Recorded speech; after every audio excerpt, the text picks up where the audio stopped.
তাহলে কি বৌদি, দাও তোমার মধুটা একটু খাওয়াও। তাই নাকি? এখনই খাবে তুমি? नहीं जाता तड़प ही ऐसी है ना। ওরে বাবা, এটা হেভি বড়, পুরো রসের ভান্ডার একবারে। এই এখানে না, এখানে না, ওই ভেতরে চলো, ভেতরে চলো। ঠিক আছে, চলো চলো চলো। আসো খেলবো।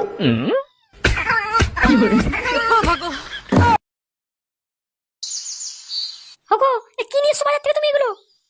কেন, যা যা না তাই এনেছি। তুমি বলোই না কি নিয়ে এসছো এগুলো। কি জানা তুই, আমার জীবনটা এই ধনেপাতা চাটনি করে দিলে মেয়েটা। এ কি, তুই মূলো নিয়ে এসছো কেন? হ্যাঁ লেওড়া, তুমি ওটা দিয়ে তোমার পুটকি রস বের করবে, তোমার তো রস বেরোয় না। এই খেপা কুত্তার বাচ্চা, আমি মূলো দিয়ে বের করবো না শশা দিয়ে বের করবো, সেটা আমার ব্যাপার, তুমি বলো আর কি আমাকে।